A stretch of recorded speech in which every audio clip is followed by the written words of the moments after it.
Chapter 17 Little Faithful. For a week, the amount of virtue in the old house would have supplied the neighborhood. It was really amazing, for everyone seemed in a heavenly frame of mind, and self-denial was all the fashion. Relieved of their first anxiety about their father, the girls insensibly relaxed their praiseworthy efforts a little and began to fall back into old ways. They did not forget their motto, but hoping and keeping busy seemed to grow easier, and after such tremendous exertions, they felt that endeavor deserved a holiday and gave it a good many. Joe caught a bad cold through neglect to cover the shorn head enough, and was ordered to stay at home till she was better, for Aunt March didn't like to hear people read with colds in their heads. Joe liked this, and after an energetic rummage from garret to cellar, subsided on the sofa to nurse her cold with arsenicum and books.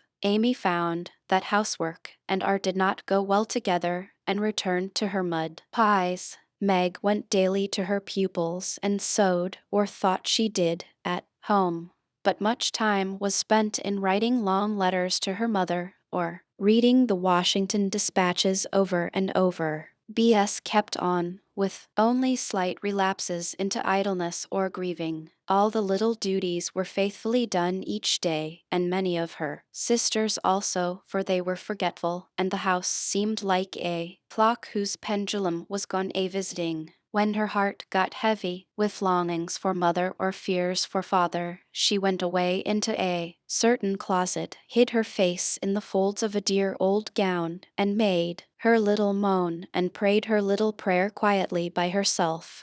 Nobody knew what cheered her up after a sober fit, but everyone felt how sweet and helpful B.S. was, and fell into a way of going to her for comfort or advice in their small affairs. All were unconscious that this experience was a test of character, and when the first excitement was over, felt that they had done well and deserved praise. So they did, but their mistake was in ceasing to do well, and they learned this lesson through much anxiety and regret. Meg, I wish you'd go and see the Hummels. You know Mother told us not to forget them, said B.S. 10 days after Mrs. March's departure. I'm too tired to go this afternoon, replied Meg, rocking comfortably as she sewed. Can't you, Joe? Asked B.S. Too stormy for me with my cold. I thought it was almost well. It's well enough for me to go out with Laurie, but not well enough to go to the Hummels, said Joe, laughing, but looking a little ashamed of her inconsistency. Why don't you go yourself?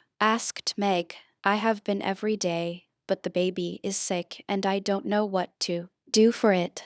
Mrs. Hummel goes away to work and Lottchen takes care of it, but it gets sicker and sicker, and I think you or Hannah ought to. Though, B.S. spoke earnestly, and Meg promised she would go tomorrow. Ask Hannah for some nice little mess and take it round. B.S. The air will do you good, said Joe, adding apologetically, I'd go but I want to finish my writing. My head aches and I'm tired, so I thought maybe some of you would go, said B.S. Amy will be in soon, and she will run down for us, suggested Meg, so B.S. lay down on the sofa. The others returned to their work, and the Hummels were forgotten. An hour passed. Amy did not come. Meg went to her room to try on a new dress. Joe was absorbed in her story, and Hannah was sound asleep before the kitchen fire, when B.S. quietly put on her hood, filled her basket with odds and ends for the poor children,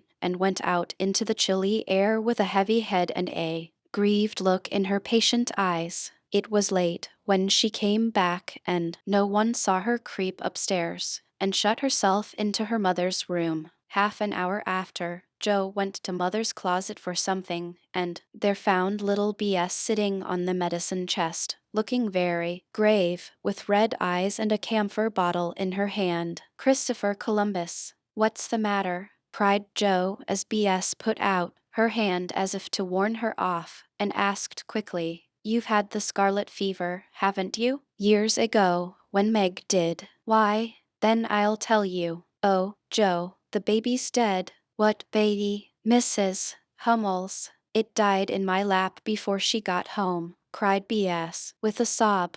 My poor dear, how dreadful for you. I ought to have gone, said Jo, taking her sister in her arms as she sat down in her mother's big chair, with a remorseful face.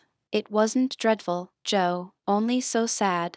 I saw in a minute it was sicker, but Lottchen said her mother had gone for a doctor, so I took baby and let Lottie rest. It seemed asleep, but all of a sudden it gave a little cry and trembled and then lay very still. I tried to warm its feet, and Lottie gave it some milk, but it didn't stir, and I knew it was dead. Don't cry, dear. What did you do? I just sat and held it softly till Mrs. Hummel came with the doctor. He said it was dead and looked at Heinrich and Minna, who have sore throats. Scarlet fever, ma'am. Ought to have called me before, he said crossly. Mrs. Hummel told him she was poor and had tried to cure baby herself, but now it was too late, and she could only ask him to help the others and trust to charity for his pay. He smiled then, and was kinder, but it was very sad, and I cried with them till he turned round all of a sudden and told me to go home and take belladonna right away, or I'd have the fever.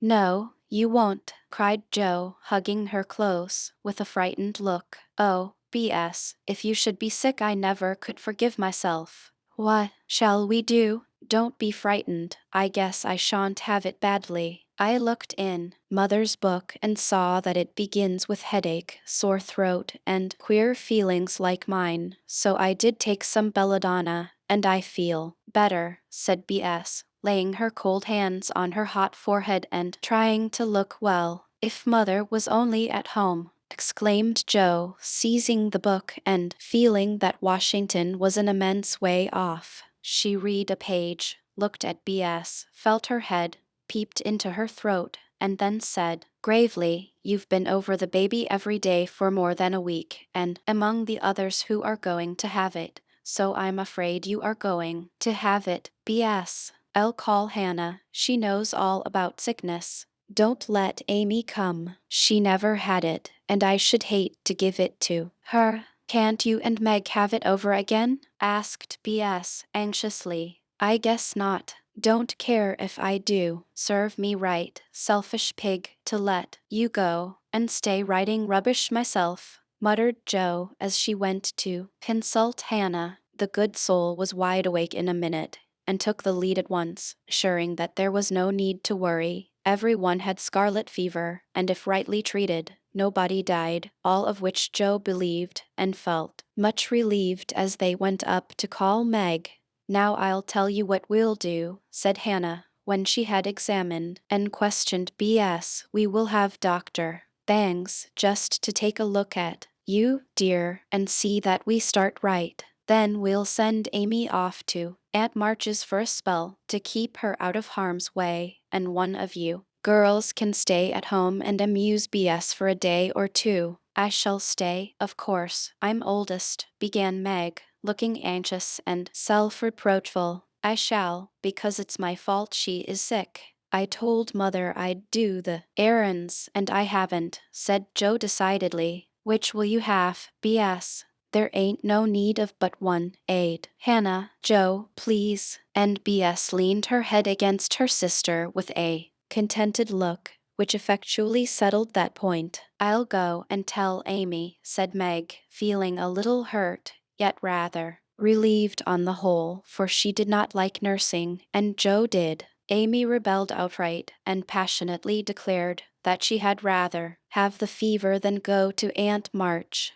Meg reasoned, pleaded, and commanded, all in vain. Amy protested that she would not go, and Meg left her in despair to ask Hannah what should be done. Before she came back, Laurie walked into the parlor to find Amy sobbing, with her head in the sofa cushions. She told her story, expecting to be consoled, but Laurie only put his hands in his pockets and walked about the room, whistling softly. As he knit his brows in deep thought, soon he sat down beside her and said, in his most wheedlesome tone, now be a sensible little woman and do as they say. No, don't cry. But hear what a jolly plan I've got. You go to Aunt March's and I'll come and take you out every day, driving or walking, and we'll have capital times. Won't that be better than moping here? I don't wish to be sent off as if I was in the way, began Amy in an injured voice. Bless your heart, child, it's to keep you well.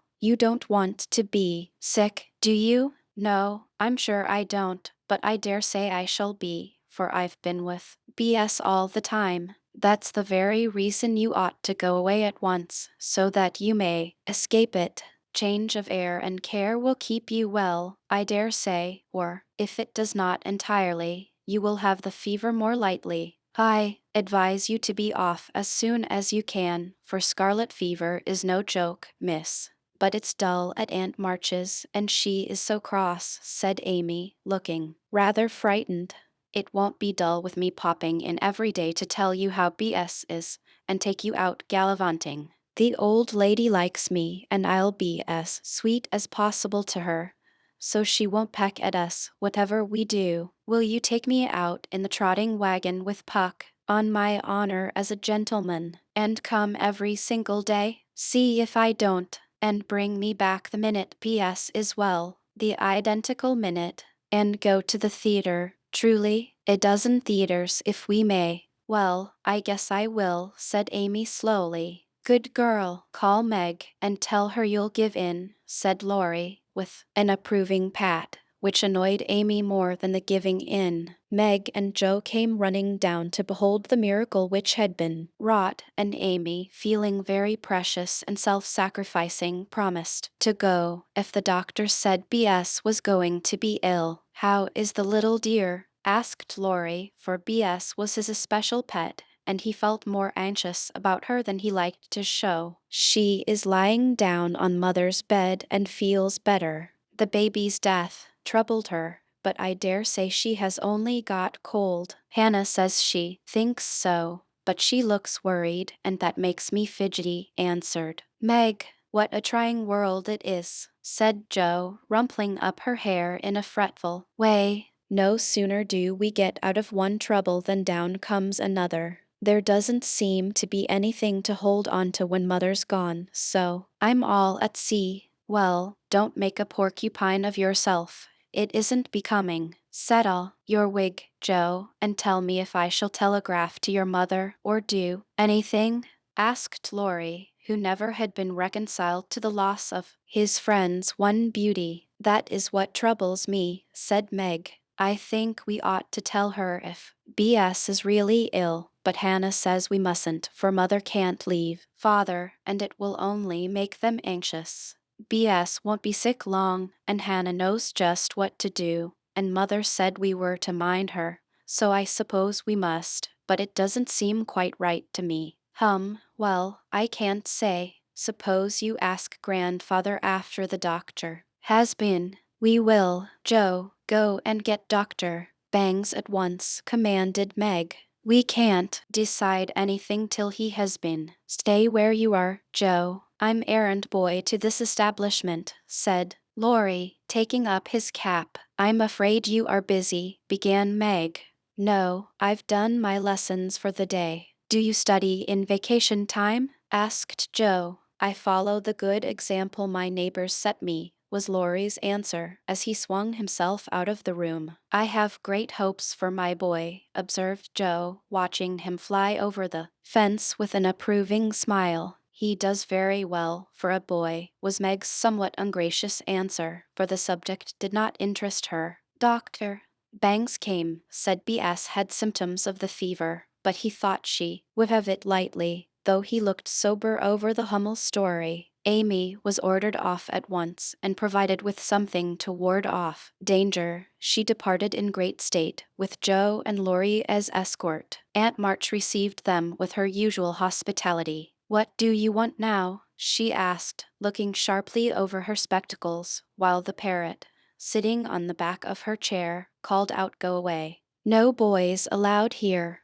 Laurie retired to the window, and Joe told her story. No more than I expected.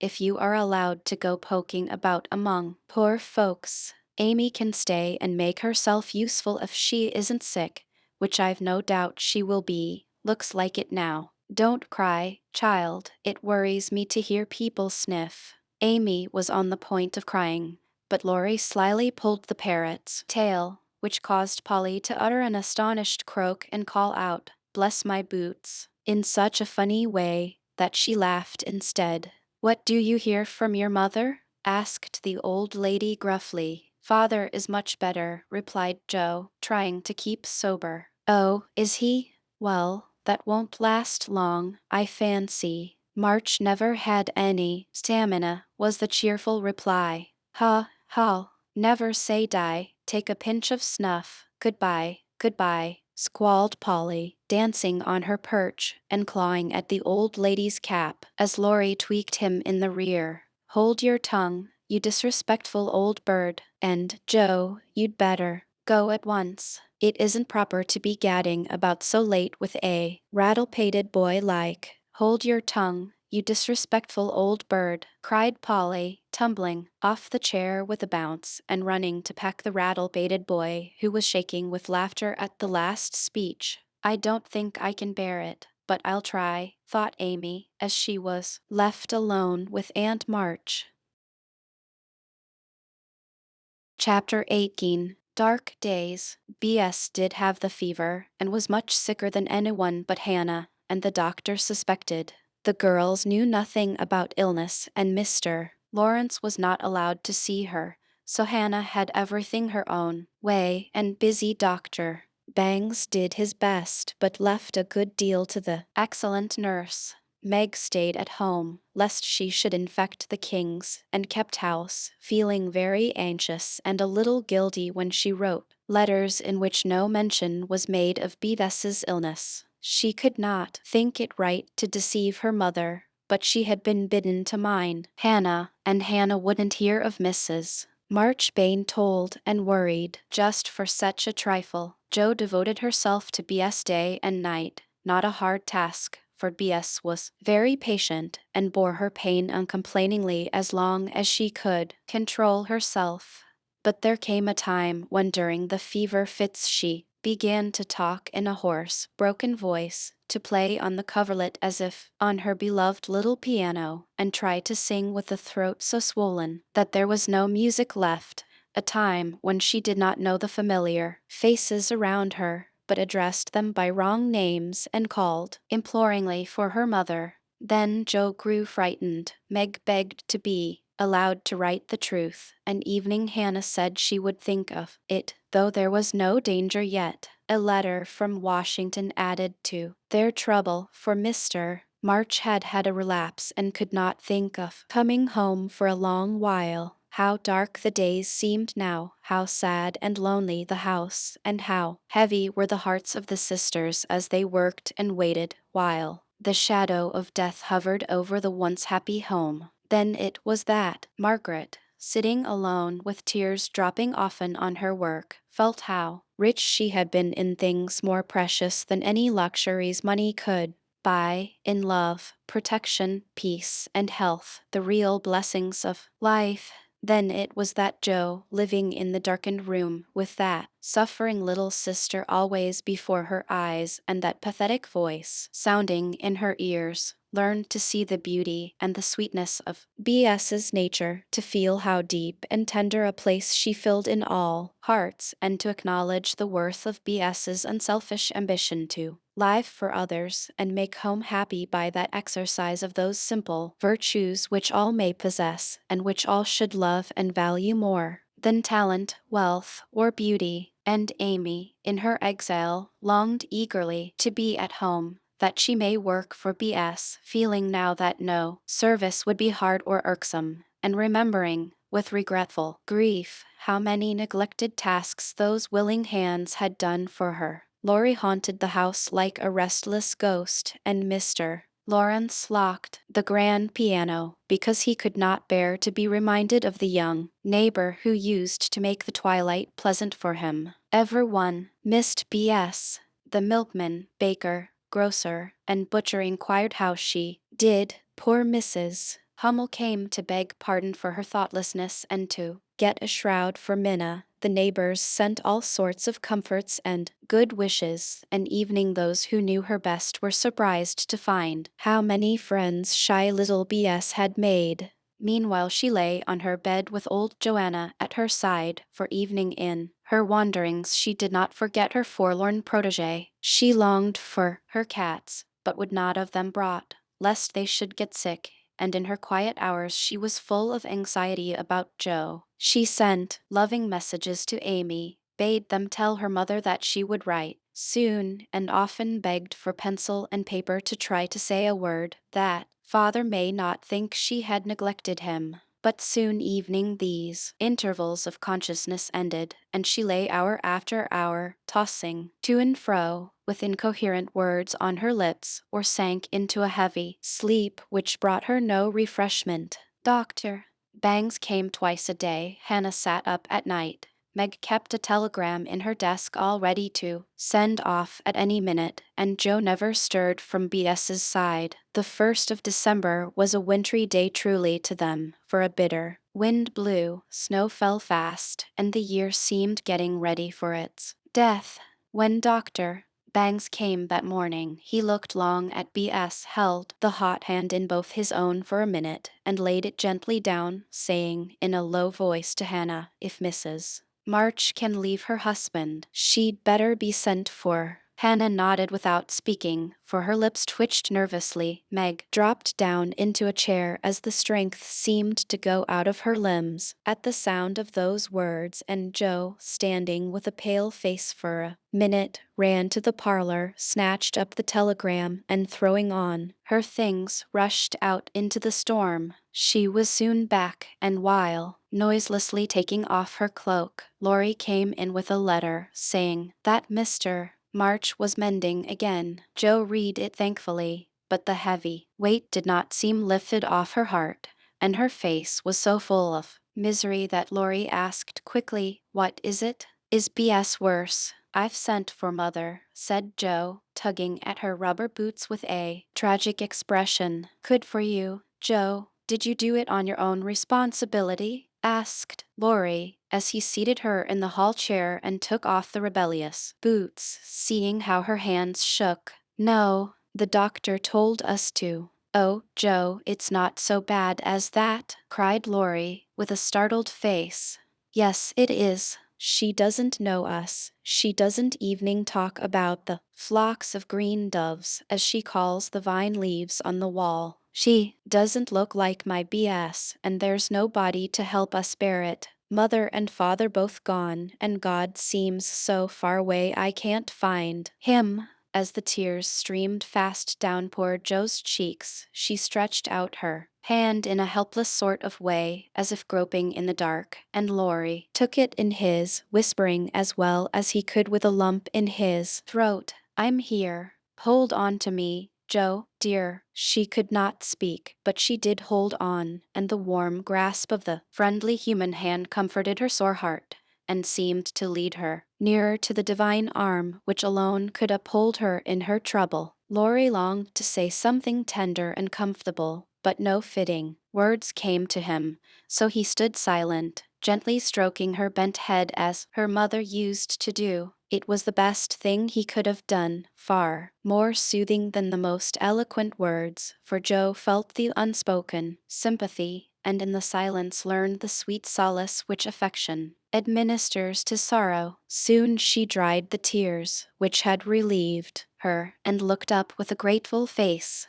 "Thank you, Teddy. I'm better now. I don't feel so forlorn, and will try to bear it if it comes. Keep hoping for the best. That will help you, Joe. Soon your mother will be here, and then everything will be all right. I'm so glad father is better. Now she won't feel so bad about leaving him. Oh, me. It does seem as if all the troubles came in a heap, and I got the heaviest part on my shoulders," sighed Joe, spreading her wet handkerchief over her knees to dry. "Doesn't Meg pull fair?" asked Laurie, looking indignant. "Oh, yes, she tries to, but she can't love Bethy as I do, and she won't miss her as I shall." BS is my conscience, and I can't give her up. I can't. Down went Joe's face into the wet handkerchief, and she cried, despairingly, for she had kept up bravely till now and never shed a tear.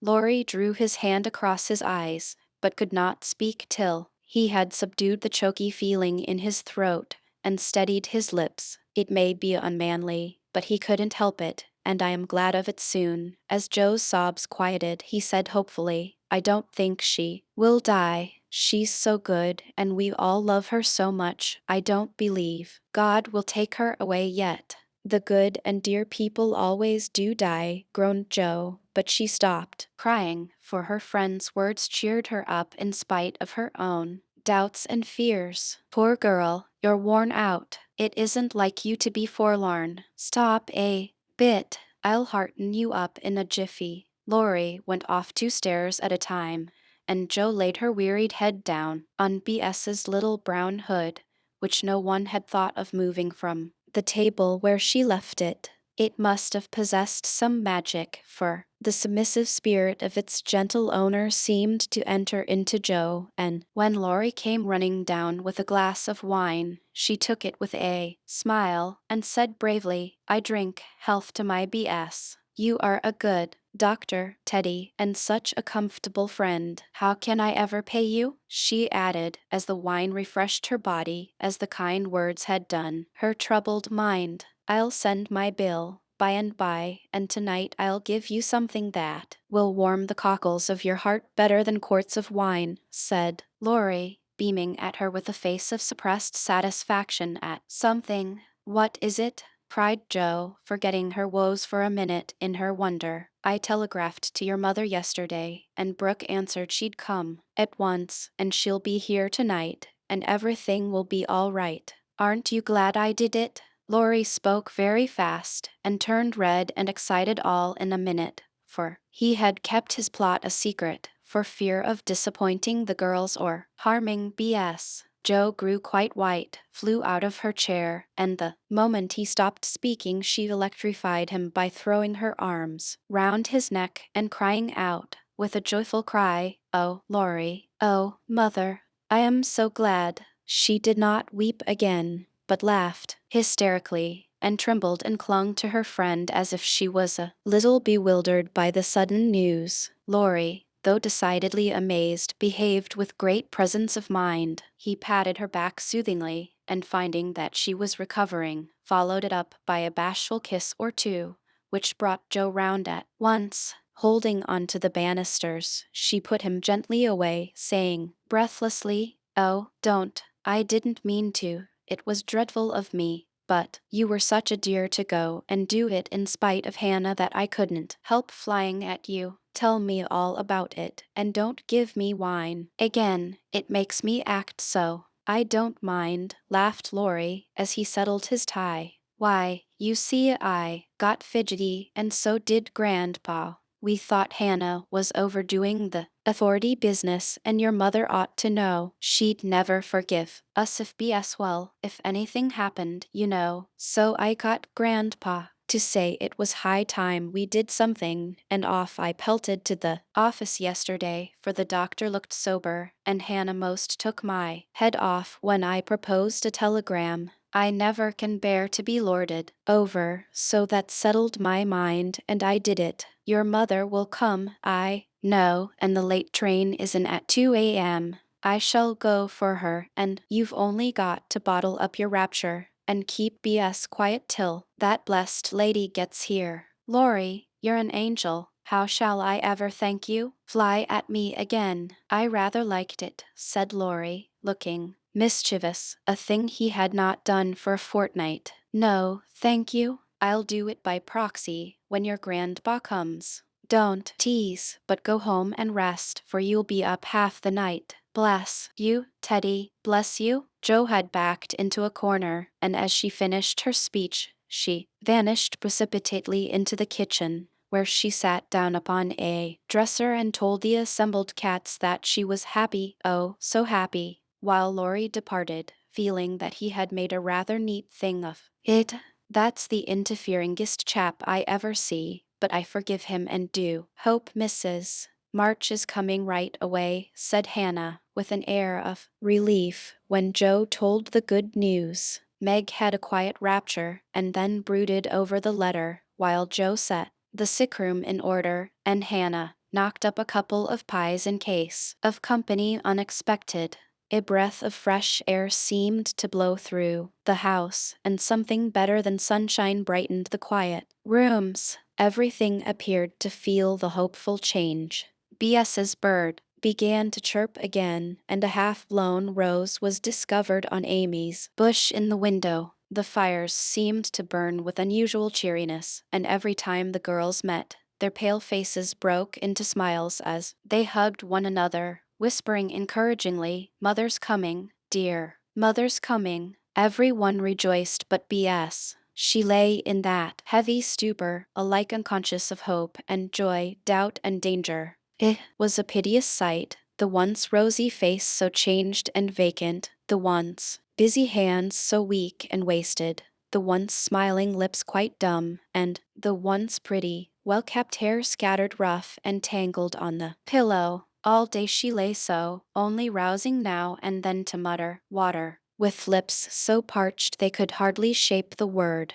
All day Joe and Meg hovered over her, watching, waiting, hoping, and trusting in God and Mother, and all day the snow fell, the bitter wind raged, and the hours dragged slowly by. But night came at last, and every time the clock struck, the sisters, still sitting on either side of the bed, looked at each other with brightening eyes, for each hour brought help nearer. The doctor had been in to say that some change, for better or worse, would probably take place about midnight, at which time he would return. Hannah, quite worn out, lay down on the sofa at the bed's foot and fell fast asleep. Mr. Lawrence marched to and fro in the parlor, feeling that he would rather face a rebel battery than Mrs. March's countenance as she entered.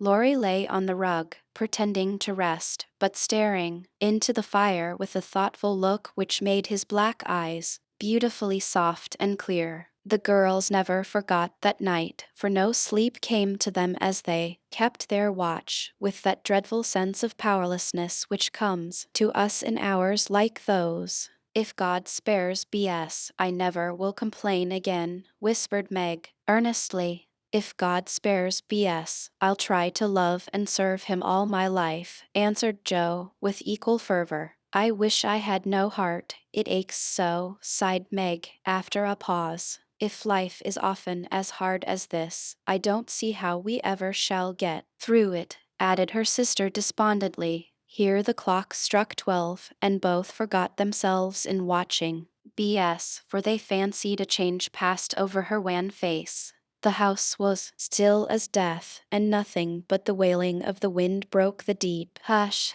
Weary Hannah slept on, and no one but the sisters saw the pale shadow which seemed to fall upon the little bed. An hour went by, and nothing happened except Laurie's quiet departure for the station. Another hour, still no one came, and anxious fears of delay in the storm, or accidents by the way, or, worst of all, a great grief at Washington, haunted the girls. 8 was past 2, when Joe, who stood at the window thinking how dreary the world looked in its winding sheet of snow, heard a movement by the bed, and turning quickly, saw Meg kneeling before their mother's easy chair with her face hidden. A dreadful fear passed coldly over Joe as she thought, "B.S. is dead and Meg is afraid to tell me." She was back at her post in an instant, and to her excited eyes a great change seemed to have taken place. The fever flush and the look of pain were gone, and the beloved little face looked so pale and peaceful in its utter repose that Joe felt no desire to weep or to lament.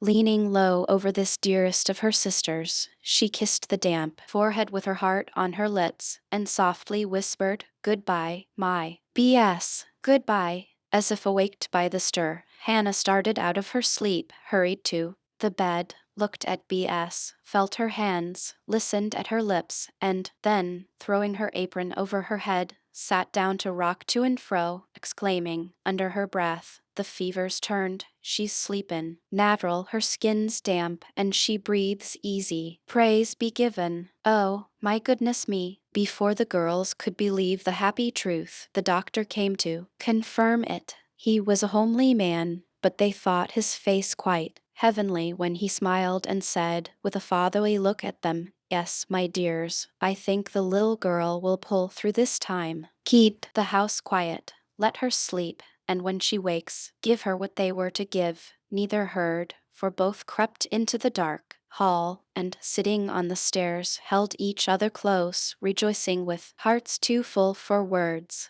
When they went back to be kissed and cuddled by faithful Hannah, they found B.S. lying, as she used to do, with her cheek pillowed on her hand, the dreadful pallor gone, and breathing quietly, as if just fallen asleep. "If mother would only come now," said Joe, as the winter night began to wane. "See," said Meg, coming up with a white, half-opened rose. "I thought this would hardly be ready to lay in B.S.'s hand tomorrow if she went away from us. But it has blossomed in the night, and now I mean to put it in my vase here, so that when the darling wakes, the first thing she sees will be the little rose and mother's face." Never had the sun risen so beautifully, and never had the world seemed so lovely as it did to the heavy eyes of Meg and Joe as they looked out in the early morning when their long, sad vigil was done. "It looks like a fairy world," said Meg, smiling to herself as she stood behind the curtain, watching the dazzling sight. "Hark!" cried Joe, starting to her feet. Yes, there was a sound of bells at the door below, a cry from Hannah, and then Laurie's voice saying in a joyful whisper, "Girls, she's come."